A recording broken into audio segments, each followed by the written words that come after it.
Hello and welcome back to Tehachapod. Maya Acosta here, joined in the studio today by Greg Garrett and Corey Costello. Welcome, gentlemen. Welcome, yeah. Thank you. Very excited today. Yeah, thanks for joining us. Today is an exciting episode. We are calling this our Salute to Freedom episode, where we're talking all about the amazing sacrifices the men and women of our armed forces have made to protect our country. And we have no more of a fitting guest than General Douglas Wickert with us today. Welcome. Thank you so much for taking the time. Thank you. Thank you. So we're excited to talk all things Edwards Air Force Base. It's such an impressive asset to Kern County, Southern California, really, the world. We could go on and on. But I'm just curious a little bit. How did you make your way to Edwards Air Force Base? So it took me a better part of 3 decades, 2.5 decades to finally get to Edwards. I'm that rare test pilot that hadn't had an Edwards assignment until now. I went through the Naval Test Pilot School. But the long legacy of aviation history, of the number of things that have been created and developed at Edwards Air Force Base it's something that I grew up just steeped in and loving doing what we're doing up there right now. And it continues. Right now we are at I know we'll get into it, historically high ops tempo at Edwards Air Force Base right now, as pretty much the Air Force is modernizing every single weapon system. That means everything is going through test at the same time. It is hugely impressive. And I know we've seen new contracts like the F-47 being awarded to Boeing, and then in the years to come will make its way to Edwards. What do these impressively new technologies that are changing every day and making their way towards Edwards, what does that mean not only for the Air Force Base but our region? Yeah, a great question. The Edwards would not be what it is without the support of the local communities. We're roughly 20% military, 80% civilians. So 8,000 people come through the gates on a daily basis. Our military, only a portion of them are able to live on base, so the rest of them have to live out in the local community. So we see just really, really close partnership with the local communities. If you want to know, your question is about the future of the Air Force, the future of the Space Force. If you want to know what the Air Force of 2030 or the Air Force of 2035 is going to look like, it's the Air Force that's flying in our skies, here in our little corner of the Mojave Desert every day. The Air Force that's flying over Edwards Air Force Base today is the future Air Force. Well, sometimes I look up and, you see the contrail and then it takes a hard 90. And you think, wait, how did that just happen? They're testing something out there that is pretty darn cool. We're testing a lot of things that are pretty darn cool. Across the board, right, A to Z. But Maya, you asked the question about the economic impact and different things that are going on. The role of the city of Tehachapi is to support the base and other industries, that's for sure. And we're so happy to do that. But the economic impact, can we talk a little bit about the payroll and the small business opportunities and all the different things? Because you're running a city, quite frankly, not an incorporated city, but a city. You're the city manager of Edwards Air Force Base. Yeah, great question. So we are, if we were a corporation, we'd be an 8,000 person company with a $1.4 billion of operating of revenue. So $1.4 billion is our total operating authority. About $1 billion of that is payroll, and that comes right back into the local community.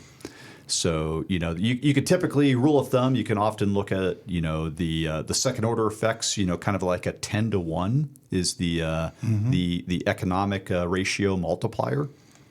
So the direct impact of that $1.4 billion of operations at Edwards Air Force Base is probably equivalent to $10 to $15 billion across the the economic impact for the wider area. So not small by any means. Right. And the biggest difference between you and a corporation is you have way cooler toys to play with. Well, our toys Way are cooler. pretty cool. There's not many folks out there that get to do the stuff. Our toys go Mach 2 plus.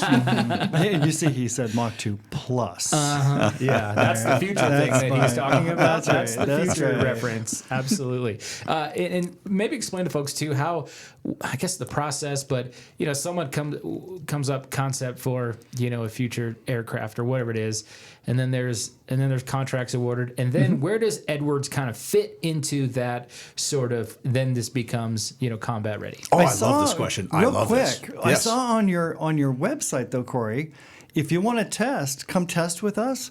You just fill out your little application and you can go test with you, right? Like Joby Aviation, Yes. right? They're the future of electric air taxis. They're on North Base right now. So, They are. Corey, if you have an idea, let me know, and then we could start a company and go do that. Yeah, and this I'm and built that. for I'm going to get comfort, not myself for in trouble. speed. That is one of. I'm so glad you asked that, because it's one of the really exciting things that's happening right now, is the ecosystem. We are seeing a lot of what we would consider non-traditional defense vendors, and it's actually really important. The time that we're living in right now, we're at an inflection point for a number of reasons at this point in the 21st century. We've got the emergence of the fourth scientific paradigm. We've got the emergence of AI. We are kind of moving in between geopolitical epochs with a. We used to we don't like to refer to it as great power competition, because we're not really competing with China, but we're certainly in a period of increasing great power enmity. And so it's important, actually, from just from a peace and stability and prosperity standpoint, that we're able to reinforce the international rules-based order. And it's exciting to me that, particularly here in Southern California, there are a lot of those non-traditional vendors. In some cases, there are folks in a garage. You actually probably have a couple here in Tehachapi, some really smart engineers and home builders that have a good idea. And so we are actually creating an ecosystem. To directly answer your question is, yes, there's the traditional way. So the B-21, right, is undergoing active test at Edwards Air Force Base. That's, we have our normal business processes for how does a B-21 come in and get tested. And while we're testing the B-21, we're also, the newest airplane the Air Force has. We're also testing the B-52, the oldest one. But we now have an open portal for people with good ideas. So we just did the ribbon cutting on Pi Day on March 14th this past year of a new experimental test force. The Air Force wants to innovate rapidly. It's been, I think the world has had its eyes opened with kind of the pace of development that we've seen in Ukraine, and how quickly they've been able to take a couple different pieces of technology and integrate them together for some really, really novel effects. And Operation Spiderweb just a week and a half ago, as we're recording this, was probably one of those. It'll go down as one of those historic raids. This was the drone attack deep into Russia. So there are people with good ideas. And that's exactly why we are getting into leaning more into the experimental and prototyping, because if we can connect, we have test pilots with warfighting backgrounds or just backgrounds in operational, and so they understand the operational, the warfighter needs. We've got engineers, very, very talented engineers that can actually figure out this didn't quite work and why didn't it quite work, and here's, from an engineering standpoint, how do we fix it? And we've got an instrumental range. So the test ecosystem at Edwards is there, ready for the ideas, and we are open for business. Yeah, and so, kind of a unique podcast, Maya, because typically we'll have a business owner in here and they want to tell us everything about their business, right? And obviously, General, you can't tell us everything as much as we would like to know. But, the U.S. military, not only do they protect the United States of America, but they have a hand in protecting the entire globe. Yes. Right? And there are some countries out there that would like us to trip Yes. and to fall so they can come in and, not so nice people and do what they want to do, ravage different countries and so on and so forth. So the respect level from me, from Tehachapi, I guarantee you, is 110% of what you do and the support. So just thank you for what you do and anything we can do to help continue to support those activities. And I'm an aviation geek anyway, so I just love what you do. And, it's just fun stuff. That I appreciate that, and you're very welcome, and thank you, because a lot of our Edwards families live here in Tehachapi. It is a time of consequence, so I'll be blunt about it. Chairman Xi, the chairman of the Chinese Communist Party, is actively pushing back against the international rules-based order that has kept the relative peace and prosperity since the end of World War II. Right, and if you don't believe that, you're living under a rock. Right. Mm-hmm. Yeah. What's the next? You talked a little bit about like AI and that sort of thing, and technologies emerging. We see so many things being tested, whether it's on the ground, driverless taxis. What's the future of the airmen, in your opinion? Seeing all these technologies, what is that kind of future role for the airmen? Are they going to be in control of the aircraft in the future? Are they not? Do you have any ideas about that? I love this question too. It is always about the people. Fundamentally, it's people that do things. The technology is great. I'm a geek as well. I love the technology, but the people are what make it. Mm-hmm. We are actually actively testing right now. We are evaluating AI agents. One of the platforms we have over at Edwards is the X-62 Vista. It's a heavily modified F-16, and for the last 2 years, we've had a number of different vendors that have developed AI agents, trained AI agents in a virtual environment. And there's this gap between what happens in the computer and what looks good in the computer and what actually works on an airplane. Yeah. And so we have a platform that has an outer loop for safety, and there's a safety pilot in it, but we can actually put an AI agent in there and have it fly basic dogfighting maneuvers. Mm-hmm. And we've demonstrated that with a number of different vendors. The future, so what we've actually learned from that will be able to be implemented directly with CCA. So how do you test, how do you evaluate, what are the techniques and the procedures for evaluating an AI agent? And so that's something that we had to invent.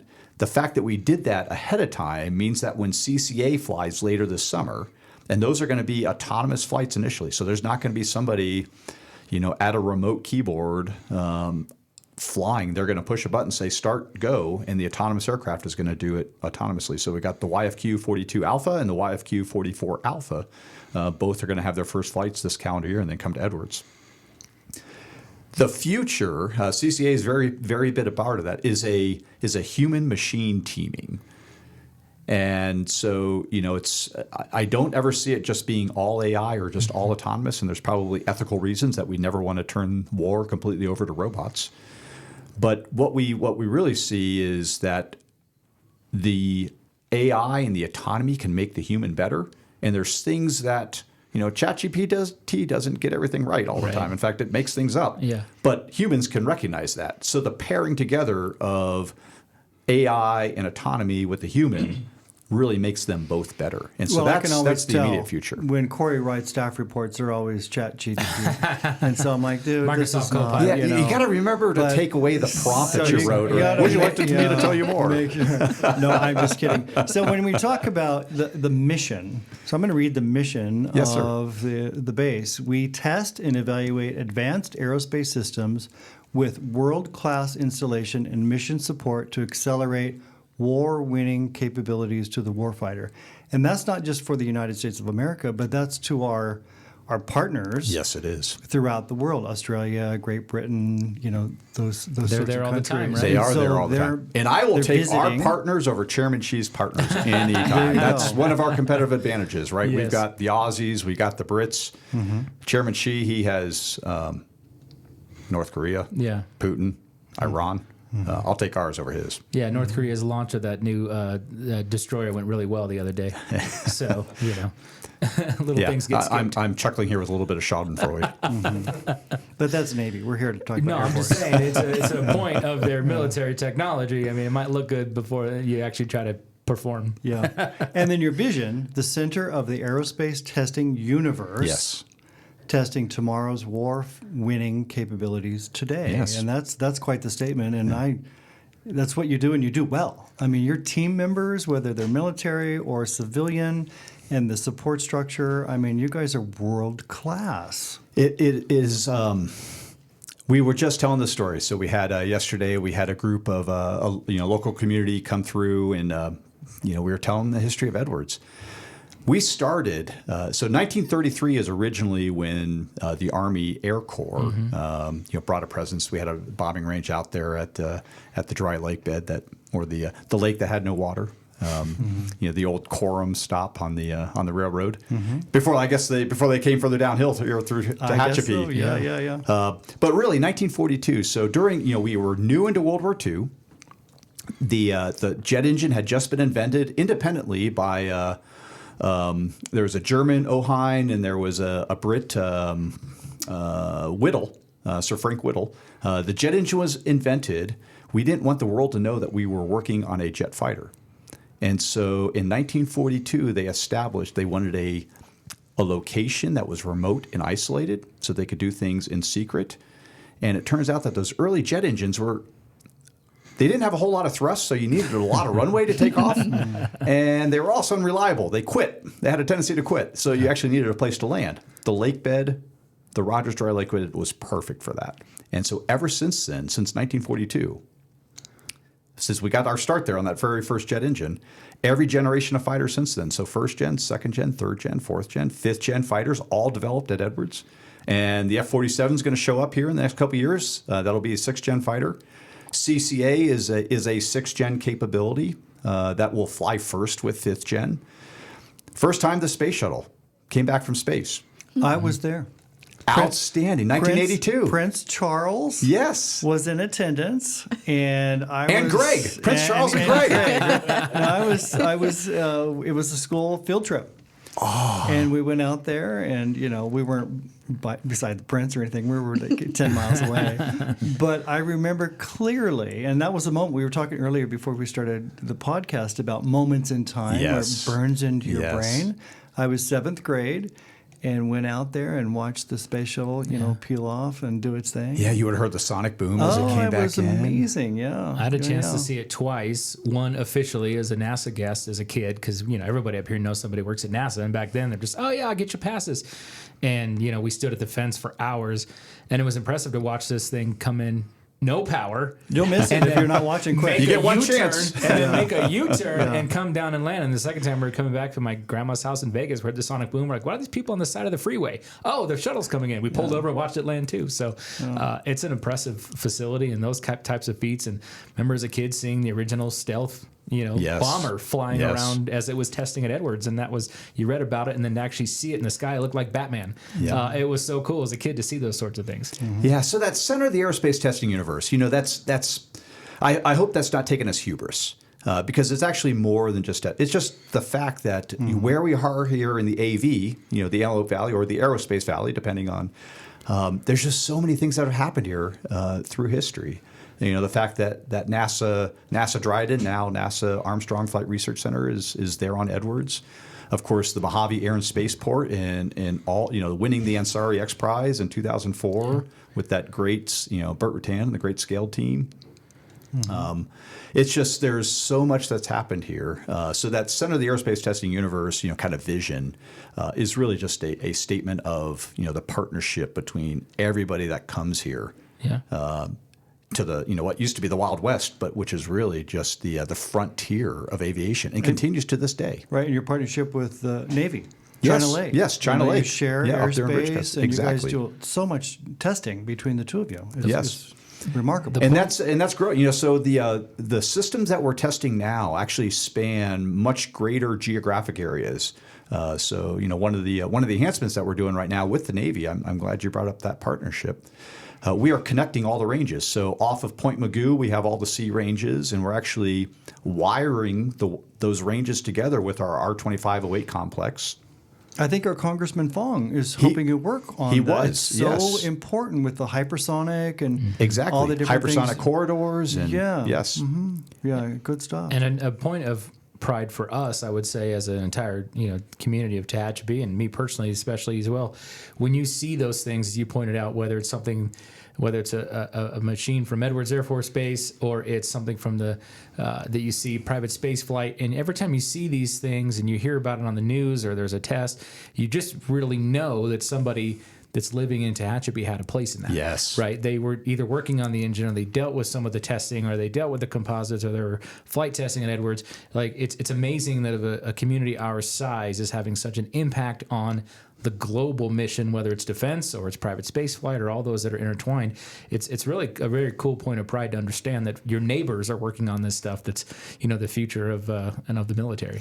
And it may extend in areas that you don't immediately appreciate. So for military families that we have living on base, they'll actually often come over to Tehachapi on the weekend because this is a great place to kind of go and get away from the heat of the Mojave Desert a little bit. Go to this mountain town that the Pacific Crest Trail comes through, and go to the farmers market on a Thursday. It's this is kind of some great restaurants, some great musical venues, and so this is kind of the place where a lot of Edwards families come and play. Yeah, absolutely. It's just great to know that the folks in Tehachapi have a role in all of this stuff happening, across. When you look up in the sky, that your neighbor probably worked on some aspect of that project. Yeah. Now, I go back to this a lot, quite frankly, but it means a lot to me. Part of your strategic plan is one of your priorities, your first priority is quality of life. Yes. And developing your people and the role that you play, but also the role that we play. And we share that common interest in, it's just not the guy that's flying the jet, right? It's everyone behind him. Yes. That's doing what they do, up to and including the friends and families and children. And, I have friends with one of your enlisted men that works on the F-22s, and he has 3 kids, and then his wife got pregnant with twins. Right. And we went out there, and we had a little baby shower, and then the Thunderbirds were doing their thing, and I was more interested in the Thunderbirds practicing than the twins on their way. But it's all about relationships and people and investing in people, because it's not about the computers or the desks or the jets necessarily. It's about the people that are actually putting their heart and soul into that, and those are the ones that are going to protect our freedoms. Yes, yes. And that quality of life, that number one priority, that really came from a realization. I was, so 2023, I took the guide on. We did a program management review maybe a month later, 2 months later. And at that point in time, they said, sir, we need to hire 2,000 more people by 2028 just to support the test programs that we've already signed up for. And I remember thinking, how are we going to hire 2,000 people here to this remote and isolated place in the Mojave Desert? And so we're like, well, let's start knocking down the impediments. And so quality of life was a priority, because I thought, it turns out that people are just excited to come work for us. So we actually, in the first year, we hired 1,000. Wow. We still have some hiring to go. I do expect there's currently, just with the change of administration, there's currently a federal hiring freeze. We do have permission and a method for obtaining exemptions to that, and we've received several of those. Just again, because of the nature of our work and the importance of our work, it's very easy for us to make a compelling case that we need these people to work on these programs. But I do expect in the future that we're going to be back on that hiring glide path and adding a lot more folks. My only regret with that quality of life priority is actually referring to it as quality of life, because it seems like that's kind of a nice to have, not a need to have. It's actually really a mission readiness. Mm-hmm. So, because medical care in the families, and there's actually a great, you've got some, a lot of our medical partnerships are actually, here in Tehachapi. Mm-hmm. Adventist Health, Tehachapi Valley. Mm-hmm. So Adventist is actually exploring ways that we might be able to open an urgent care, either right outside of Edwards or actually on Edwards. We're actually exploring opportunities with Adventist. So it really does come down to, it's not quality of life, it's really mission readiness. Yeah, I think I've heard your predecessors speak about this too when it comes to, when you have a mission focused airmen that are actually not worried about their families that are not, maybe they're not living in the best neighborhoods because they couldn't find housing. They couldn't be housed on base, so they had to go somewhere else, and they might be in a bigger city. And if that airman's distracted thousands of miles away across the world worrying about their family As we're at doing home, high-risk tests. exactly, then it's better for them to have that peace of mind that their family's in a place like Tehachapi where they feel relatively safe and they could focus on the mission at hand. Yep. And schools go right along that. Education is a high priority for a lot of our families. And, so we have a very robust relationship with our local school district. And, of course, a lot of our Edwards families are in Tehachapi schools. I'm really excited about the STEM outreach opportunities that we do, from Edwards out to local communities. And what a great opportunity, for a 7th grade class to go see the space shuttle land. And, so we're open. We have school groups come by all the time. I take every opportunity I can when a school group comes to come out and give them boomerangs and fly boomerangs with them, and we've actually got a DoD Starbase. So 5th graders from the Tehachapi schools come over and spend a week, an immersive week-long experience, hands-on science experience, doing up at DoD Starbase Edwards, and occasionally they'll let me out of the office and over there to talk to the 5th graders. I love doing that, and share and do some math lessons and talking about flying airplanes and how I use math as a test pilot. See, and that's how you can get 2,000 employees, because it's kind of dirty pool. Like, you get these kids hooked early, and then a few years later, when they're in the job market, they're like, "Yeah, I loved when I went over there." And dirty pool. I guess maybe I shouldn't be broadcasting that, right? Because I don't want the Navy up at China Lake to hear our secrets and steal away some of our prospects. It could be. I was just playing with my, in my house once, just playing with my kids. They had some stomp rockets, and we're out, on the street playing with them, and the neighbor just came out and he said, "I saw you guys playing with rockets, and this is what I do for a living." And he, wanted to hang out and talk about stuff with the kids and how it all works. And it was really cool, to our point earlier, like, these are your neighbors. Yeah. And so I guess if I can kind of put one public service announcement out there, doing that type of thing is extremely important. Mm-hmm. And so I would just encourage anybody who happens to still be listening to find an opportunity to kind of connect with those youngsters and encourage them. We are at China produces 8 to 10 times the number of STEM graduates every single year compared to the U.S. And before I was at at Edwards, with the great opportunity to be the 412th Test Wing Commander. I was a permanent professor of aeronautics at the Air Force Academy, and I tried to sit down with every new engineering major and ask them, why'd you pick this path? This path is not easy. Mm-hmm. I commend you, but why? And they can often point to an experience. Somebody, they were doing stomp rockets with their dad or with their neighbor, or they were, RC aircraft, or they've got a ride in an airplane, or they had a teacher. Oftentimes it was a teacher, either in high school or in middle school, that said, you're really good at math. You should consider doing engineering or doing STEM. And that's so important. So to the extent that we encourage the next generation.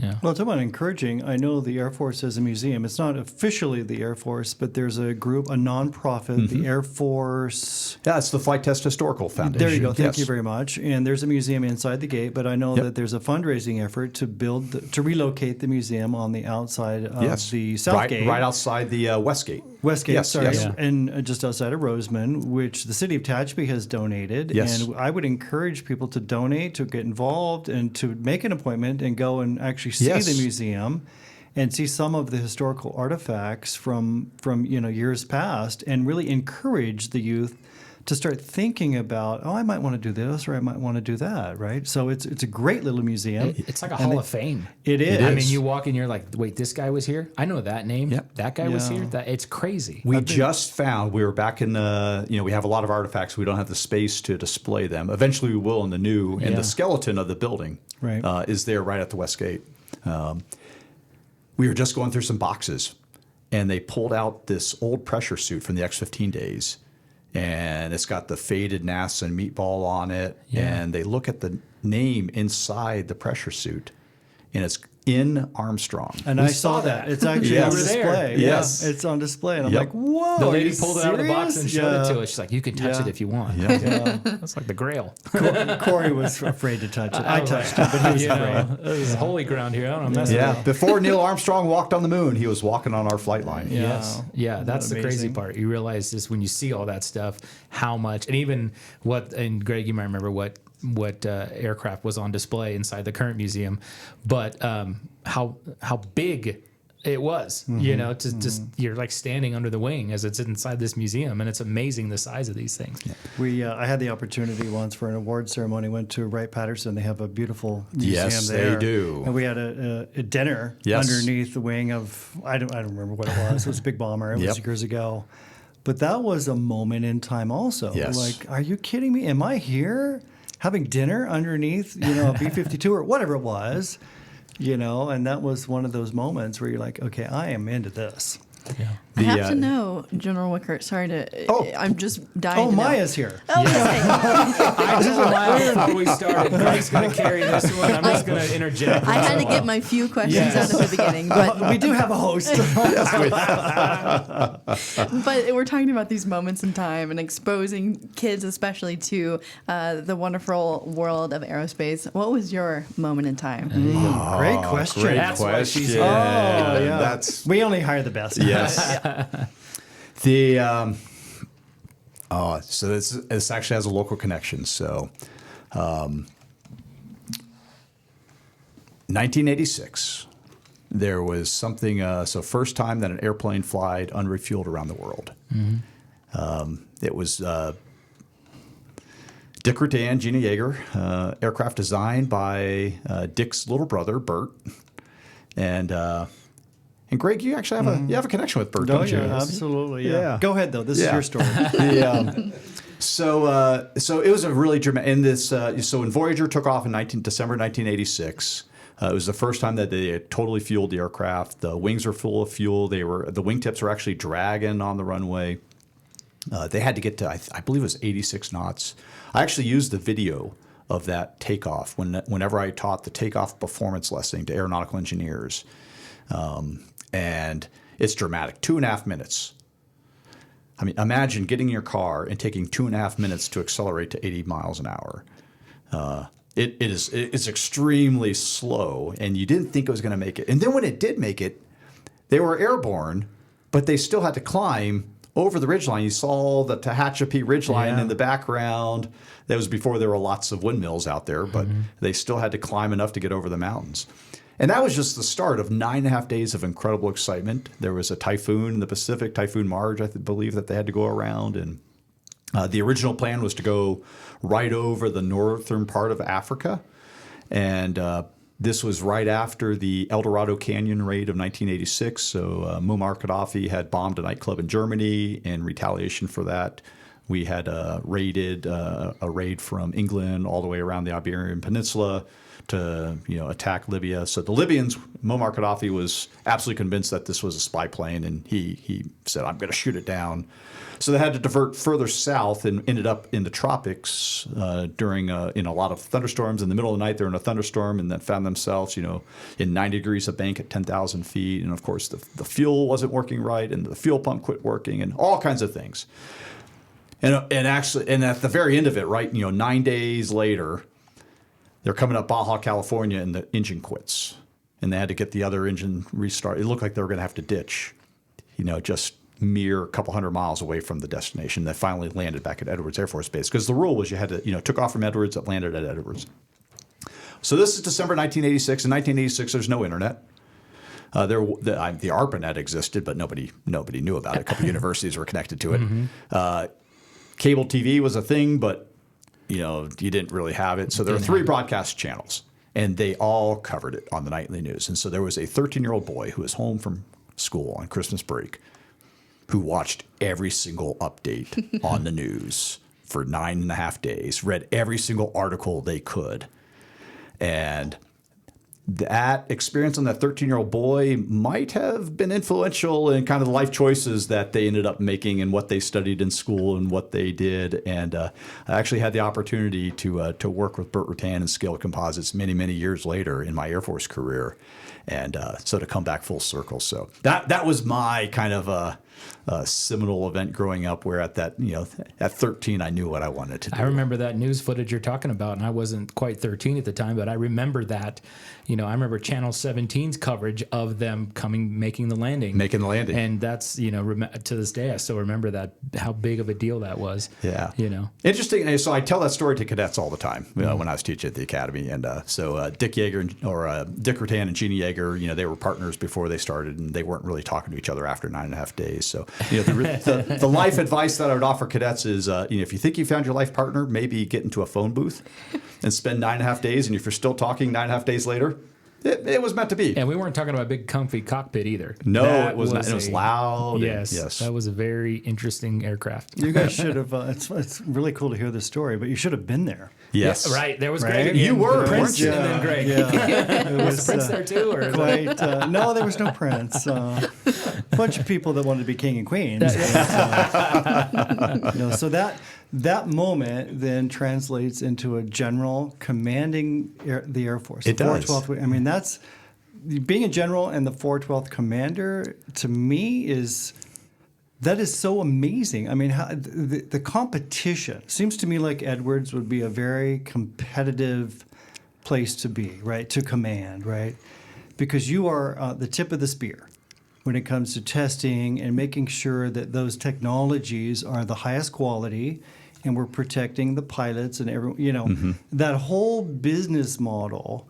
Not to take away from anything else any other military operation does around the world, but to do what you do, man alive, that is so impressive to me. Yeah, I would actually use a different C word. I'd say collaborative. We have an incredibly collaborative team, and it's we have a lot of geeks. A lot of engineers, a lot of test pilots that are geeks as well, and it's an engineering challenge, an engineering puzzle, and so there's not a whole lot of competitiveness because everybody's just looking at this like, how do we solve this problem? Well, I know at one of our local breweries, and Key Budge would know this, him and his wife and I, it's geeks who drink. Oh, so that sounds like my kind of thing. So, maybe they're figuring out what's going on at Edwards while they're, trivia and drinking a couple beers at a local brewery. Who knows? I'm very tempted. Solve the problems.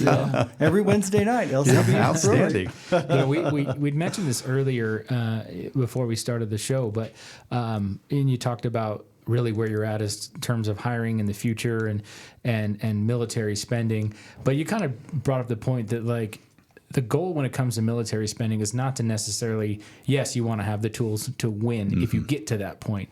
But really your mission is you want to be a well-prepared military, but not necessarily have to use it. Oh, precisely. So Eisenhower said that the only way to win the next war is not to fight it. And so a war between the two biggest economies in the world would be devastating. Everybody loses. Oh, everybody. It's loses. Potentially civilization ending. Yeah. So we really it's very easy for our team to be motivated every single day that they come to work. The B-21 is specifically designed to have the range, to have the level of stealth that's necessary to operate in that anti-access area denial space, that strategy that China has taken for the Indo-Pacific. China is trying to rewrite the rules. They're building islands where they didn't exist. They are about every 2 months, they are doing something that's even more provocative than it was 2 months before. So last December, they held a naval operation that had more ships in it than any naval exercise since the end of World War II. It was close to 100 ships, and they didn't announce that they were doing it. It for all intents and purposes, it appeared that maybe the invasion had started. So that was in December. In February, they sailed 3 warships down in the Tasman Sea between New Zealand and Australia and started shooting live fire missiles. They did tell the Australian government that they were doing it once they started firing the missiles, and they had to divert commercial air traffic around the live fire exercise. Once they finished firing those missiles, those ships circumnavigated Australia on their way back to China. China's now got the biggest navy. So that was February. April, they had coordinated activities between the Chinese Coast Guard and the PLA Navy, People's Liberation Army Navy, and it was all intents and purposes a blockade exercise or a quarantine exercise. A blockade has a definition under international law. Blockade is an act of war. So the scenarios that we're kind of concerned about now is that maybe China actually quarantines Taiwan instead of.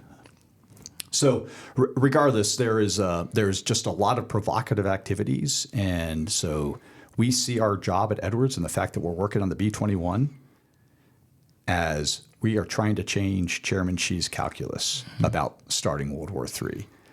If he thought it was easy, if he thought he could just invade Taiwan with impunity and that there would be no reaction, it probably would have already happened. And so the fact that it hasn't happened, we don't want war, and war is not inevitable, but you have to be prepared.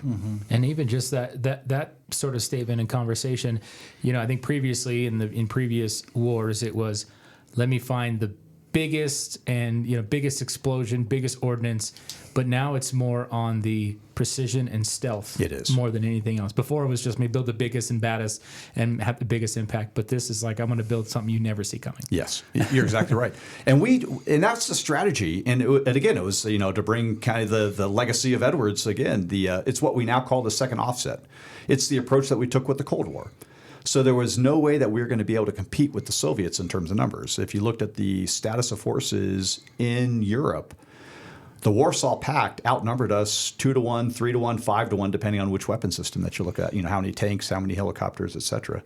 So we decided we're not going to compete with the Soviets, and so we went stealth. We went precision weapons, precision navigation. That's when GPS satellites were put up, was in the 1980s, and that's what won the Cold War.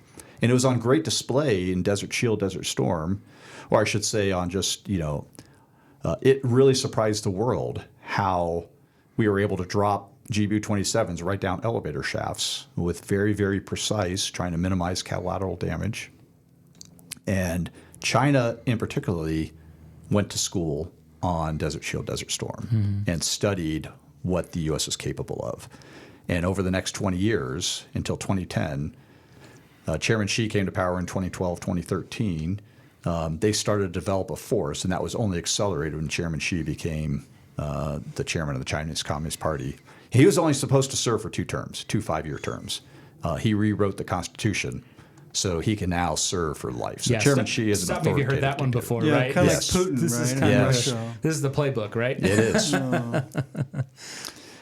Well, what you do out at Edwards is so vitally important. But question for you: what's your favorite plane to fly? Most favorite plane to fly, and why? Yep. The next one. Yeah, but currently in the inventory. Yeah, fair enough. Okay. I do love flying. Every time you slip the surly bonds of Earth, and you have a lot of pilots, a lot of home builders here in Tehachapi. Just that view that you get. I do have to say, I'm an F-16 baby. That's what I, first cut my teeth in. Flew that for a long time. It's a little sports car. I'm flying F-35s now, which, it's a supercomputer that has wings. It's actually amazing when I kind of reflect back on a single career. When I started flying the F-16, I was a Block 40 Lantern guy, and a number of your military folks that really follow the military will know what that means. But when I started flying the F-16, we had a radar and a radio, and we tried to figure everything out with just like talking over the radio and what we saw on our radar that wasn't really all that good of a radar. And we didn't have NVGs yet. My very first combat sortie, I was number 8 in FLIR trail. So we had a FLIR pod that looked forward-looking infrared, and it gave me a picture in the HUD. And so I'm number 8, which means that there's 7 F-16s in front of me, and we're lights out. We're over southern Iraq. And we're lights out, but there are 7 little dots that are the engine cans, the engine burners that show up in my FLIR in front of me. And I've got to try to figure out which one's my flight lead. I'm like, who am I supposed to follow? I'm number 8 in FLIR Trail. No clue what I'm doing. Yeah. So to go from no SA to what the F-35 is now, and over the course of my flying the F-16, we got a couple data links and some modems, and then eventually we got Link 16, and we got NVGs, and we got JDAMs, and we kept incrementally adding this capability. So much of it was actually all developed here at Edwards. And now the F-35 can see the information. It is a supercomputer. It fuses information from space and from data links and from sensors and from EW and from electro-optical systems, and it puts it all into this single piece of glass in front of you. And we've actually rewritten our operational plans. And in the very near future, we're going to have combat collaborative aircraft, which will even further reduce the cognitive load of the pilot, because instead of having to do individual things, he'll be able to assign a mission task to a combat collaborative aircraft. So this loyal wingman, or several loyal wingmen, flying with her, she'll be able to say, okay, I'm an F-35 pilot, you go do this, and CCA number 3 will peel off out of formation and go take care of that mission, and she won't even have to think about it again. Wow. And that's in the course of one career. Yeah. So there's just the pace of technology. I'm really, really proud of our Air Force and what our country. Yeah. The innovative spirit that's still in the country. China is impressive in terms of capacity, but they just copy what we do. Yeah, that's a crazy thing too. I mean, it's obviously being an airman and you're flying combat missions and that sort of thing. But the test pilot has always kind of, in my mind, that's the person who people say, we've done some tests on this. They slide it over and say, this should work. And then you go in and see if it works or not. Yep. And it's amazing to me that people sign up for that. Yeah, sure, I'll give it. I'll go ahead and kick the tires on this one. I mean, that's nuts. No guts, no air medal. Yeah, that's crazy. And it's not just the pilot, right?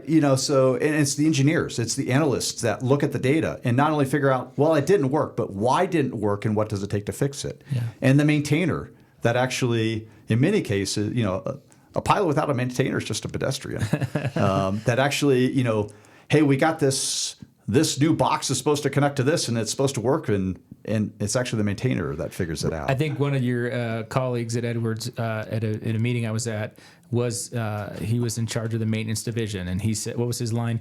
If it's in the air, maintenance put it there. Right, there you go. Yep. See? Yep. Yeah. and there's all the other support functions that go along with it. One of our critical enabling capabilities is actually our Child Development Center.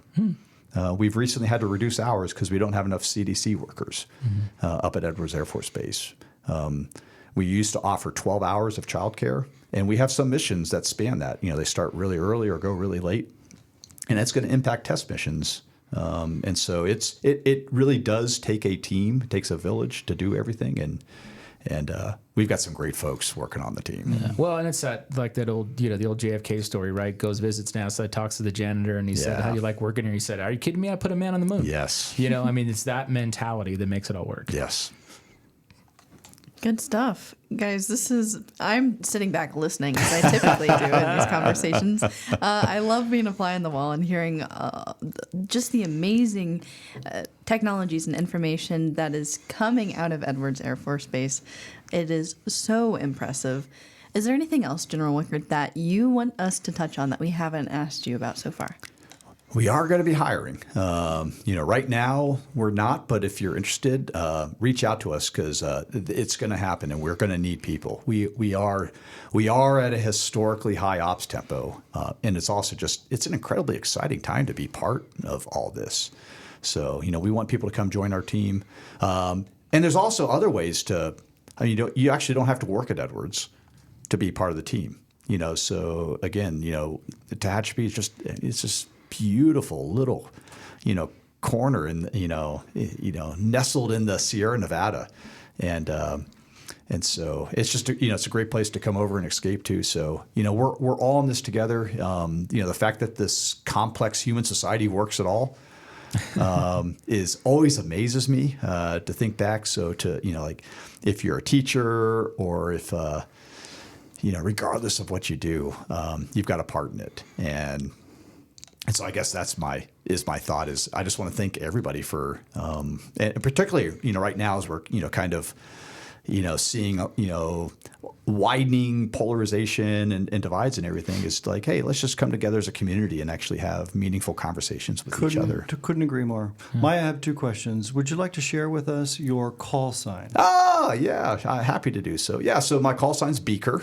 Beaker. Beaker. Some of your older listeners will recognize the Muppet Muppets. Babies? The Muppets. Oh, yeah. Yeah. So.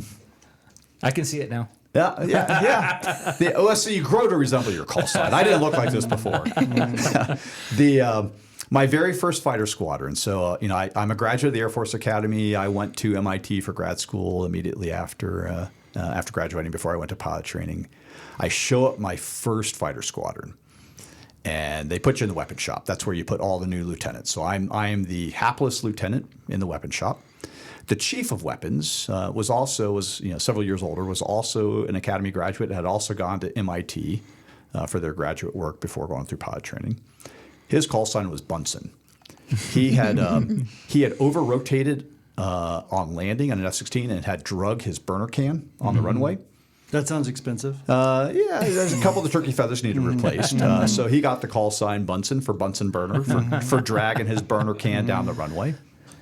And Dr. Bunsen on the Muppets, Beaker was the hapless lab assistant to Dr. Bunsen. Right. And so in the weapons shop of the 4th Fighter Squadron Fusions up at Hill Air Force Base in the 388th Fighter Wing, Dr. Bunsen was the chief of weapons, and the hapless lieutenant lab assistant to Dr. Bunsen had to be Beaker. Yeah. So Beaker it was. So you want a good call sign, that's for sure. That's good. And then, Maya, we have the Build a Plane program in Tehachapi with some amazing volunteers. And so wow. You would probably recommend to parents to, seek this out Absolutely. and maybe get their children involved with the Build a Plane program. Would you not? I would. That's one of the things, I observed, and actually a lot of engineering programs across the country, we recognize that the way to inspire a young engineering student is not to say, okay, well, there's the science building, there's the math building, go take physics, go take calculus, and come back to us in 2 years.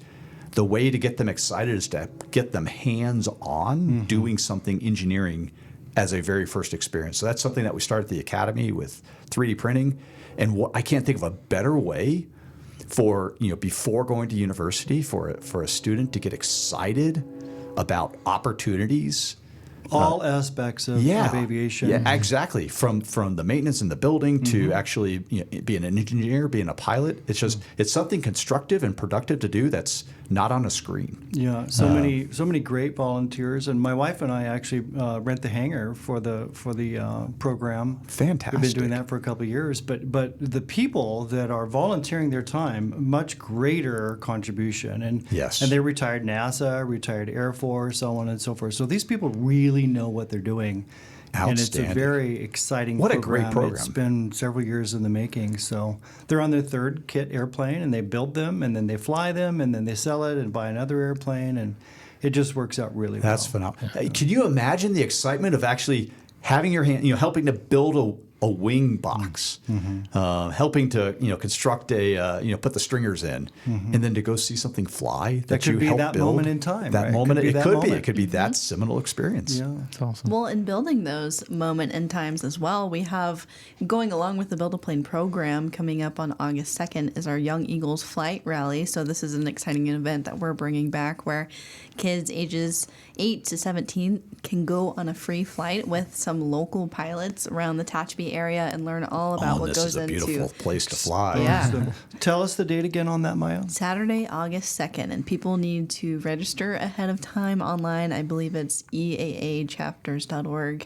You'll find the Tehachapi Flight Rally, and it'll be a really cool event. Again, it's free, a great way to expose kids to EAA aerospace. stands for Experimental Aircraft Association, and a lot of your employees are actually part of this organization, and on their own time, they're building and flying their own home builds, if you will. Yep. I can't think of a better experience for a young person to slip the surly bonds of Earth. There you go. And speaking of flying, I know you guys have your airspace and you have your flight patterns, but every once in a while you can fly over here. Just we get once in a while, but just, let's expand that. You can say hi. You can bring it over because So it's really one of the cool to great, see. when I Just do fly newcomers as low as you orientation, want. As low as you want. Or I as give fast. you the authority Yeah. right now. Just do it. Just go for Yeah, it. the FAA may have a thing or two to say about that. But it's one of the things we warn our new families that show up at Edwards Air Force Base when newcomers is we have a supersonic corridor that goes right over, and you'll hear it. You hear the ba-boom, ba-boom. You know what that ba-boom is? I That's do. the sound of freedom. It is. That is the Oh, I sound. love that. Actually, I'm asking him, do you know what that is? Well, no, I may use that because usually I start to get into a really geeky discussion about, so you have the bow shock, which is an overpressure, compression of all the sound. Well, that's an intensity. MIT coming out in you. And then on the trailing edge is so you can actually tell the length of the airplane based on the time interval between the ba and the boom. Longer airplane will have a lot wider time interval, and you can actually work out how fast the airplane is flying as well from the sound intensity. And we don't hear them so you have to have just the right atmospherics, but the Falcon 9s, so those actually have a ba boom. It's actually a triple shock because the shockwave interaction with the grid fins as it's coming back. But, years ago when I worked at CSUB, we hosted Air Force in a baseball series, and so what they ended up doing is the coach actually they had a connection and it was the first year of that program for CSUB baseball, and they said we want to get a flyover, and they got one from Edwards, but they didn't tell anybody on campus. I knew about it. It was fantastic because this thing came in nice and visible. Let's just put it that way. Building shook, and the professors, what's going on? And then the baseball coach was like, oh, we forgot to tell you we were doing this. And but the Air Force cleared it because they're here and they're the ones who set it up for us. So it was great. It was great. Well, I have to say, NASA, they've flown over their F-18 a couple, or not F-18. Yeah. And they're pretty low and fast. They so are. There's a challenge. Yes. So So we're talking about the sound of freedom here with our sonic booms, but the whole theme of this episode is the salute to freedom, right? Yes. Circling back here.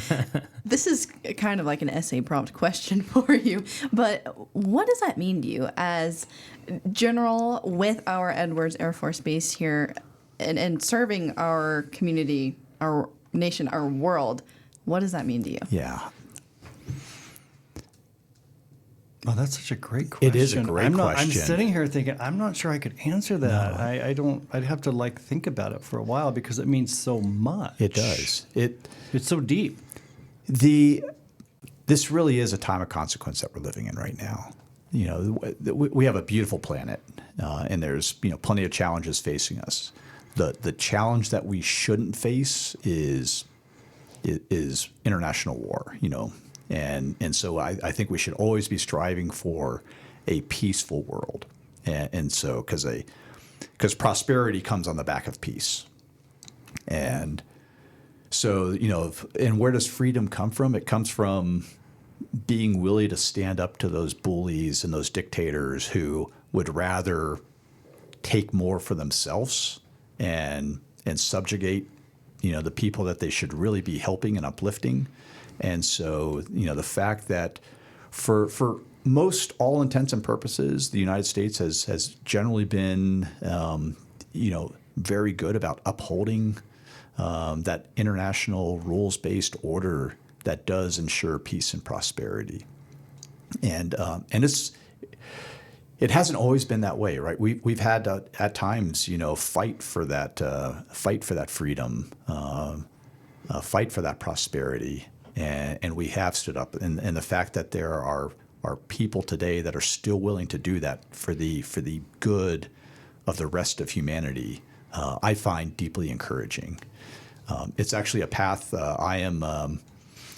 Both my wife and I are from Air Force families. I had grandfathers that flew in World War II. I had a great uncle that was a B-24 pilot. My dad's a retired colonel. My father-in-law, retired colonel.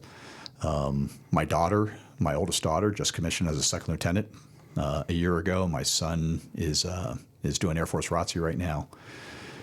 So there's, I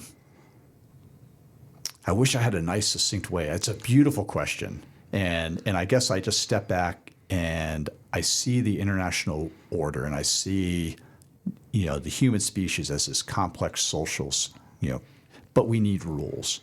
And if we're going to have rules, you have to have somebody that is willing to enforce the rules. And unfortunately, that often means that we have to have a military that's ready to enforce the rules by force. But we never want to do that. And that's where we come in. You mentioned, you say your statement, uplift each other Yes. and not fight each other. Yes. And that's where we come in, right? We want to uplift. Yes. Yeah. Yeah, beautifully done. Yeah. Ended on that. Yeah, that's it. Boom. Mic dropped.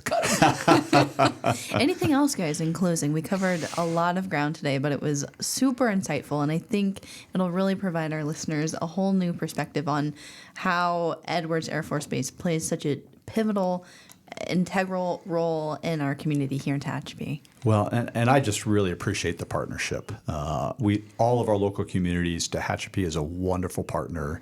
And really appreciate the time and the invitation to come over here for the afternoon and spend some great time. Mary and I were just talking as we were driving into town here, and the flags are all along the street, and the murals are there, and there's a little.